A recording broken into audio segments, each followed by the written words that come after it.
Selamat petang Bang Albert, Bang Yakub, Bang Rismon, terima kasih sudah bergabung bersama kami di Kompas Petang. Saya langsung ke Bang Yakub. Ini tudingan ijazah palsu Jokowi sudah berembus sejak 2019. Lalu tadi apa saja yang dibawa dan yang ditunjukkan ke pihak kepolisian? Dan mengapa laporannya baru kali ini? Ya, Mbak Cynthia, tentunya tadi Pak Jokowi melakukan pengaduan atau pelaporan terhadap peristiwa-peristiwa yang diduga merupakan tindak pidana terkait dengan adanya tuduhan mengenai Pak Jokowi menggunakan atau memiliki ijazah palsu. Pak Jokowi tadi juga membawa langsung ijazah beliau dari SD hingga SMP, SMA hingga kuliah. Dan beliau pun nanti kalau ternyata masih dibutuhkan lagi, beliau sampaikan bersedia untuk membawa lagi jika masih diperlukan dalam proses penyelidikan maupun penyidikan nanti. Nah, Mbak Cynthia tadi bertanya, kenapa baru sekarang? Nah, itulah selama ini Pak Jokowi diam karena mungkin beliau secara psikologis ketika beliau masih merupakan Presiden Republik Indonesia, beliau mungkin sadar bahwa ya mungkin ada orang yang mencoba-coba untuk mau membangun narasi-narasi. Walaupun kembali lagi di sini saya sampaikan walaupun hal-hal tersebut mungkin tidak dibenarkan juga secara hukum kalau memang hal tersebut sudah dapat dikategorikan atau diduga sebagai tindakan pidana, yaitu pencemaran nama baik ataupun fitnah. Tapi ya tentunya kita harus mengerti pertimbangan-pertimbangan banyak sekali, pertimbangan psikologis dan juga pertimbangan yang logis juga tentunya. Kenapa sekarang? Karena sekarang perkembangannya sudah sangat ada kegaduhan yang dilihat di masyarakat, sudah mulai tidak terkontrol sehingga perlu ada yang diluruskan. Bahwa jadi saya juga mau mengkonfirmasi nih Bang Yakub, Bang Rismon Sianipar termasuk salah satu terlapor? Kami konfirmasi? Nanti biar penyidik lah yang akan dapat menjelaskan. Oke, saya langsung ke Bang Rismon. Bang Rismon, betul Anda sebagai pihak terlapor, bagaimana respon Anda sebagai pihak terlapor terkait dengan laporan ini? Ya, mungkin tadi disebutkan ya oleh Yakub Hasibuan, ada apa namanya, RS katanya, 2 kali RS berarti itu saya ya, Rismon Sianipar. Tanggapan saya, Bu. Respon Anda? Oh, respon saya ya silakan saja ya, itu sangat baik ya, sangat baik. Kita akan selesaikan secara ilmiah dan kita akan buktikan apakah penyidik mampu untuk merekonstruksi lembar pengesahan dari skripsi Pak Joko Widodo yang sangat jauh teknologinya dari tahun 1985. Jadi di sini akan kita challenge apakah penyidik mampu merekonstruksi lembar pengesahan skripsi Joko Widodo sesuai dengan tahun 1985. Kalau itu tidak bisa dilakukan, maka penyidik tidak bisa menyalahkan atau mengatakan kajian saya salah. Karena saya berdasarkan basis ilmiah, string matching, dan font identification dari lembar pengesahan skripsi Pak Joko Widodo yang saya foto sendiri pada saat kunjungan saya ke perpustakaan Fakultas Perpustakaan Fakultas Kehutanan UGM pada Maret 2025. Lalu saya lakukan penelitian gitu bahwa kesimpulan saya dalam dunia forensik, digital forensik, karena ini akademik dalam bidang fake document analysis, ya kesimpulannya hanya ada 2, yaitu fake atau autentik, palsu atau asli. Dan tapi berdasarkan kajian saya, Bung Rismon, kalau bisa dijelaskan dalam bahasa yang sederhana, apa sebenarnya acuan Anda dalam bahasa yang sangat sederhana hingga menimbulkan keraguan terhadap keaslian ijazah Jokowi ini?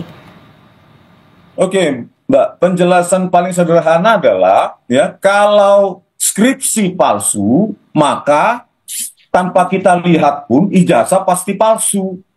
Oke, kenapa saya katakan skripsi palsu? Karena lembar pengesahan skripsi tersebut, ya.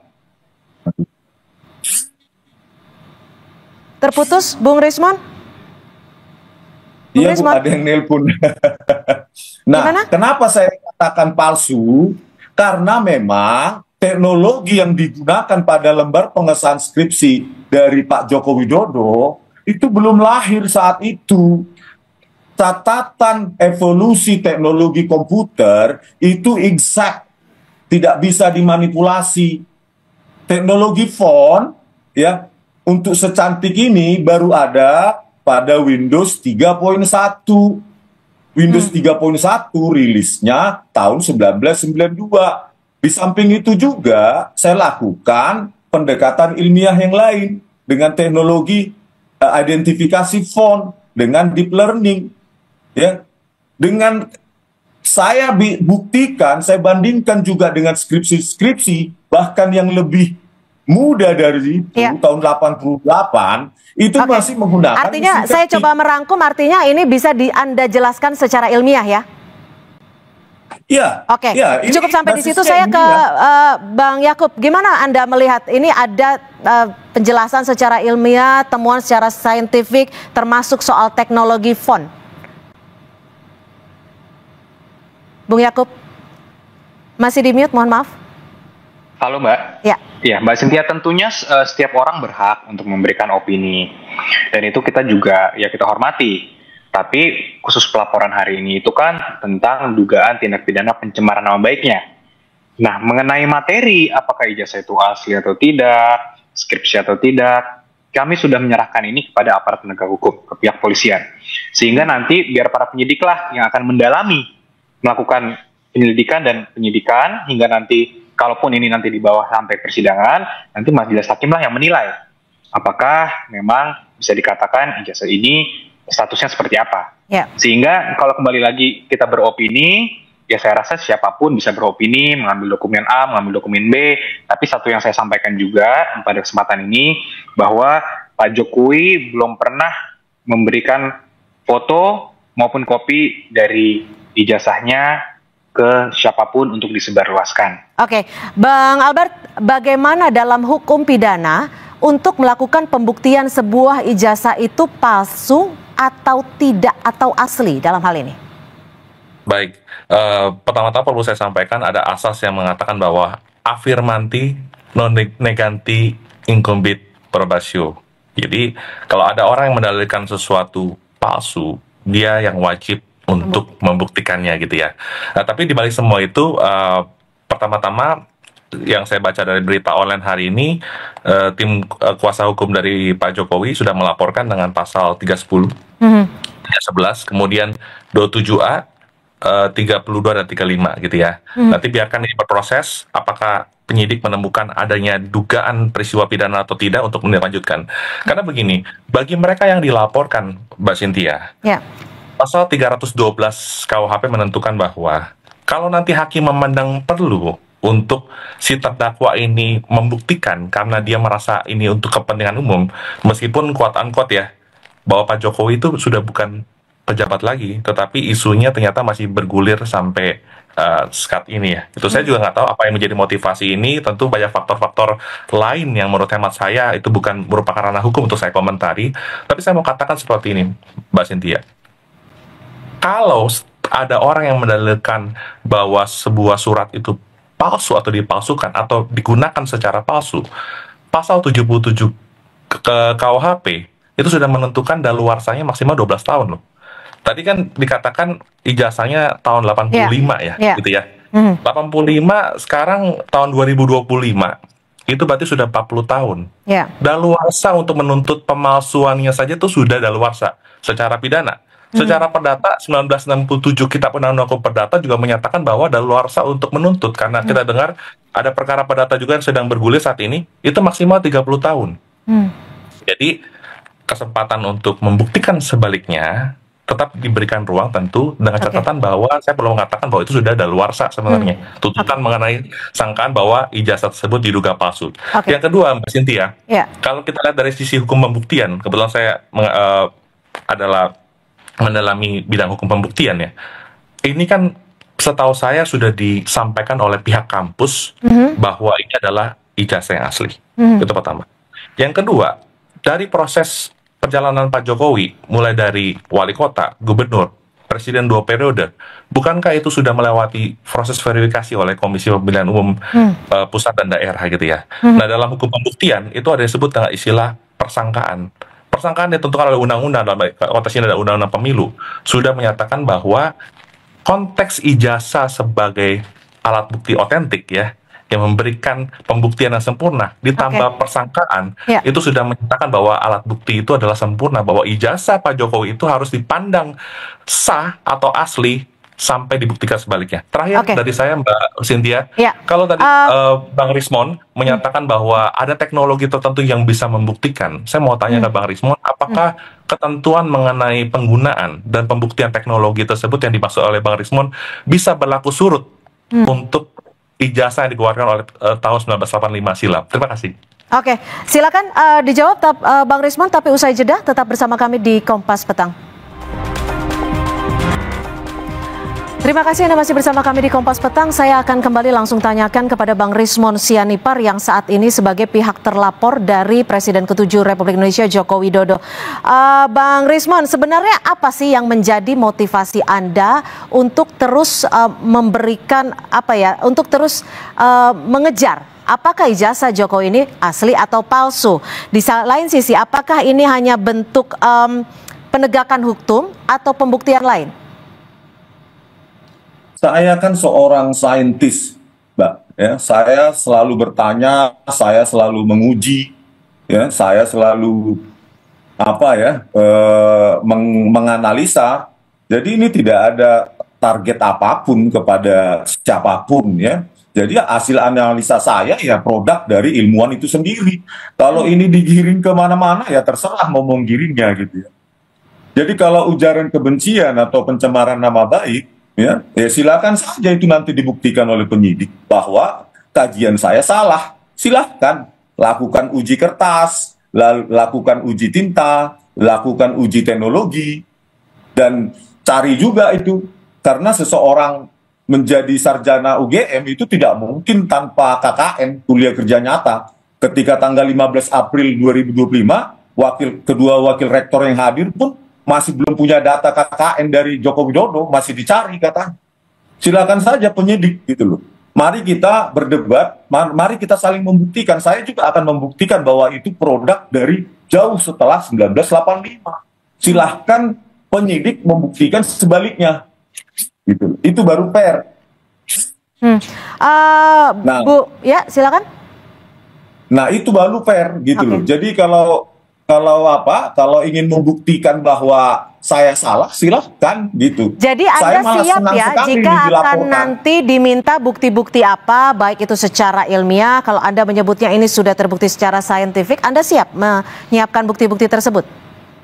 Sangat siap, dan saya tantang juga di sisi mereka yang mengadukan saya, ya harus siap membuktikan kajian saya salah, gitu loh, untuk membuktikan bahwa saya mencemarkan nama baik. Ini kajian ilmiah saya, bahwa ada hasil fake document analisis itu mencederai perasaan orang lain, ya saya fix tetap pada pendirian saya tanpa dipengaruhi oleh siapapun dan tanpa dibayar oleh siapapun. Oke, ya Bang Yakub, kalau tadi Bang Albert juga sudah menjelaskan bahwa pembuktian ada bebannya di pihak yang meragukan keaslian dari ijazah Jokowi. Kalau dari pihak kuasa hukum sendiri sudah menyiapkan apa, langkah-langkah apa untuk memastikan bahwa ijazah ini adalah asli? Ya balik lagi ya Mbak Cynthia, sebenarnya kan yang harus membuktikan bahwa ijazah ini tuduhan adalah palsu, ya tentunya yang menuduh tentunya. Namun kan laporan Pak Jokowi hari ini lebih terhadap peristiwa-peristiwa yang diduga telah mencemarkan nama baik beliau. Jadi nanti ada urutan-urutan logika hukumnya pada saat penyelidikan, itu pasti para penyidik sudah tahu. Mungkin saya tidak harus terlalu dalam masuk ke dalam situ. Tapi kan nanti harus mana dulu yang dikaji nih, objeknya apa. Untuk bisa dibilang mencemarkan harus dikaji dulu bahwa beritanya memang tidak benar. Sehingga berita yang tidak benar berarti apa aja yang harus dikaji dulu, barang-barangnya, barang-barang buktinya seperti apa. Nah itu tentunya nanti berproses. Oleh karena itu kami sudah menyerahkan ini ke pihak yang berwenang melalui jalur hukum yang disediakan oleh hukum juga, Oleh karena itu kami menghormati dan kami menunggu nih, dan kami mempercayakan semuanya kepada penyidik juga. Dan kami siap untuk mempertanggungjawabkan, dan juga ketika dibutuhkan apapun kami siap untuk tentunya memberikan apapun yang dibutuhkan oleh penyidik, apapun keterangan ataupun dokumen apapun. Ya, Bang Albert, kalau Anda tadi menyebutkan bahwa ini sudah berlangsung lama, sudah daluarsa. Lalu bagaimana dengan kelanjutan kasus ini? Apakah masih bisa dilanjutkan atau seperti apa nanti ke depannya? Iya, Mbak Cynthia, kita perlu membedakan dengan tegas ya persoalan adanya pihak-pihak tertentu yang meragukan atau bahkan menuduh ijazah Pak Jokowi adalah palsu, dan isu bahwa hari ini Pak Jokowi menggunakan haknya sebagai warga negara untuk membuat pengaduan dan laporan ya. Pengaduannya itu 311 dan pasal 27, laporannya itu adalah 32 dan 35 Undang-Undang ITE. Ya kan. Nah, saya menduga-duga ini, Mbak Cynthia, kenapa sih sampai menggunakan pasal 311? Yang menurut saya kuasa hukumnya juga harus menambahkan pasal 45 ayat 2 dan 4 Undang-Undang ITE, Undang-Undang Pasal 1 tahun 2024, karena itu adalah fitnah secara elektronik gitu ya. Nah, mengapa saya perlu menyampaikan hal ini? Berarti karena kan pilihan yang diambil Pak Jokowi ini adalah suatu last resort. Kenapa last resort? Dia sudah tidak menjabat lagi sebagai presiden, tapi isunya masih bergulir terus. Tentu kan ini bicara tentang harkat dan martabat dia sebagai seorang pribadi, sebagai seorang warga negara yang harus dia perjuangkan. Beda loh, Mbak Cynthia, kalau waktu presiden dia membuat laporan seperti yang pernah terjadi di masa lalu, bukan Pak Jokowi tentunya, ya kan, dengan saat ini dia sebagai seorang warga negara. Kalau dia dulu mengadukan sebagai kapasitasnya masih sebagai presiden, tentu akan ada banyak tuduhan bahwa Pak Jokowi mengerahkan segala sumber daya yang ada, bawahan-bawahannya untuk memproses pengaduan atau laporannya. Tapi saat ini, ketika dia sebagai warga negara menggunakan haknya untuk membuat laporan pengaduan, nanti ini bicara tentang proses pembuktian. Nah, satu lagi Mbak Cynthia, hal terpenting dari pasal 310 dan 311 adalah gini, kalau ada orang yang menuduhkan suatu hal untuk diketahui umum bahwa dalamnya adalah ijazah Pak Jokowi palsu, maka ketika nama orang itu merasa dicemarkan, dia punya hak untuk mengadukan hal tersebut, dan nanti proses pembuktiannya diberikan kesempatan oleh hakim nanti. Kalau pihak terdakwa ini mau membuktikan sebaliknya atas nama kepentingan umum dan sebagainya, itu silakan dibuktikan. Tapi kalau tidak bisa dibuktikan, saya mau ingatkan sore hari ini, mohon izin Bang Rismon yang saya hormati, itu bisa menjadi fitnah yang ancaman pidananya jauh lebih berat daripada pasal pencemaran nama baik. Terima kasih. Baik, terima kasih Bang Albert Aris, ahli hukum pidana, dan juga terima kasih Bang Rismon Sianipar dan Bang Yakub Hasibuan. Terima kasih.